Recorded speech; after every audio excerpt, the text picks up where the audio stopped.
अलैकुम 9 क्लास हम लोग कर रहे हैं पाक सीरीज़ का बाब नंबर 1 पाकिस्तान के नज़रियाती असास, जिसमें अब तक हम लोग पढ़ चुके हैं नज़रिया के बारे में, यानी नज़रिया क्या होता है, इस्लाही मानों में नज़रिया, और इसके अलावा जो है वो नज़रिया की मानी के लिहाज से नज़रिया की क्या तारीफ़ हो हम लोगों ने पढ़ा। यानी इंसान को जो है वो किसी मकसद को हासिल करने के लिए दिमाग में जो सोच या फ़िक्री खाका उभरता है उसको नज़रिया कहते हैं।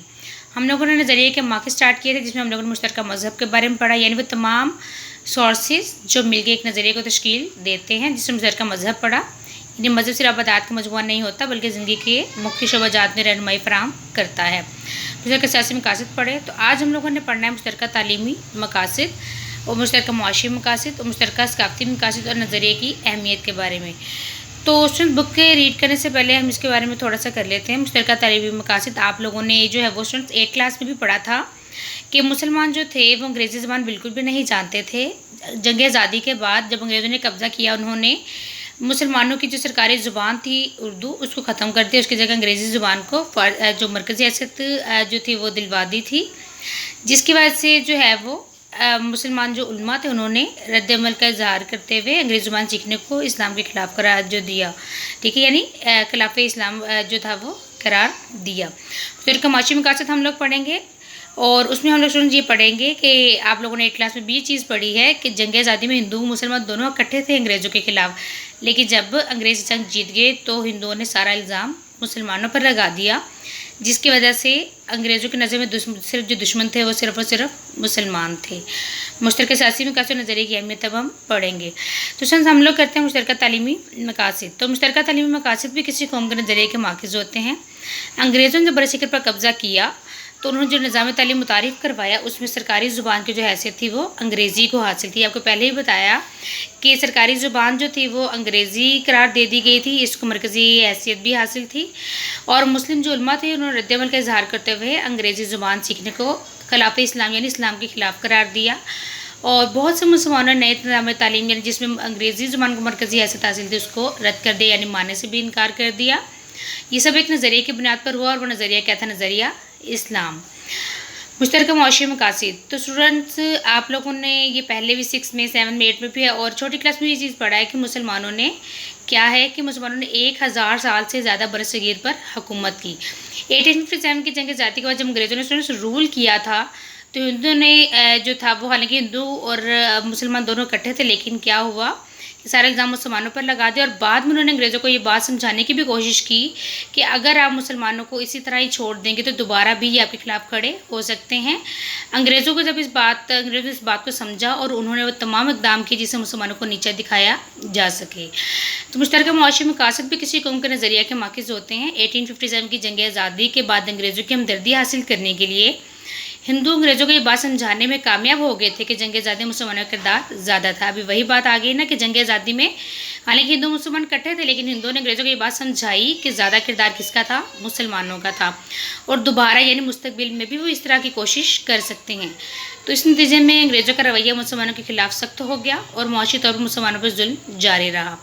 मुसलमानों को नज़रअंदाज कर दिया गया ज़िंदगी के हर शोबा में। इन तमाम वजूहात की बिना पर मुसलमानों के लिए कारोबार और तजारत के मौका भी ख़त्म हो गए, लेकिन फिर भी उन्होंने मुसलमान अपने नज़रिया यानी नज़रिया इस्लाम को ना छोड़ा। मुश्तरका सकाफ़ती जो है वो मकासद।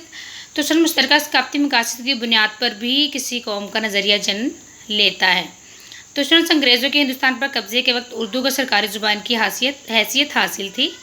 बरतानवी हुकूमत जब हिंदुओं का हुकूमती सतह पर अमल दखल बढ़ा, यानी हिंदू मेजॉरिटी भी थे और वो अंग्रेज़ों को भी अंग्रेज़ों की भी हमायती करार दिए जाने लगे थे।